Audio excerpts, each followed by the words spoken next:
Hi, good evening. Bond investment என்னென்னு பார்ப்போம். Bond இன்வெஸ்ட்மெண்ட்ன்றது ஒன்றுமே இல்லை. நம்மளுடைய காசை கவர்மெண்ட் ஏஜென்சிஸ்க்கு, அப்படி இல்லை அப்படின்னா கார்ப்பரேட் கம்பெனிஸ்க்கு வந்து நம்ம கொடுக்குறோம் அப்படின்னா, அதுதான் வந்து பாண்ட் இன்வெஸ்ட்மெண்ட் அப்படின்னு சொல்லலாம். ரொம்ப சிம்பிளாக சொல்லணும்னா, அதுக்கு பதிலாக அவங்க நம்மக்கிட்ட வாங்கின காசுக்கு இன்ட்ரெஸ்ட்டை வந்து நமக்கு பே பண்ணுவாங்க.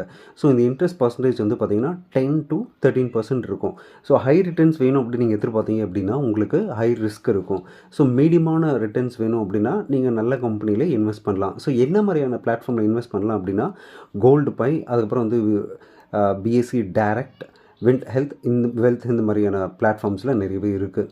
ஸோ ஒரு பாண்டை நம்ம இன்வெஸ்ட் பண்ணுறதுக்கு முன்னாடி என்னென்ன பார்க்கணும் அப்படின்னு பார்த்தீங்கன்னா, உங்களுக்கு அதனோட லிக்விடிட்டி எப்படி இருக்குது, மெச்சூரிட்டி பீரியட் எப்போ, அதே நேரத்தில் கிரெடிட் ரேட்டிங் எவ்வளோ இருக்குது அப்படின்ற ஒரு விஷயங்களை வந்து நீங்கள் பார்க்கணும். ஃபஸ்ட்டு நீங்கள் ஒரு விஷயத்தில் இன்வெஸ்ட் பண்ணுறது முன்னாடி அதை பற்றி அனலைஸ் பண்ணுங்கள். இப்போலாம் நிறைய டூல்ஸ் வந்துருக்கு, ChatGPT அந்த மாதிரிலாம். ஸோ இதெல்லாம் யூஸ் பண்ணி அனலைஸ் பண்ணிவிட்டு ஃபர்தராக ஒரு ஸ்டெப் எடுக்கலாம். இது வந்து எஜுகேஷ்னல் பர்பஸ்க்காக தான்.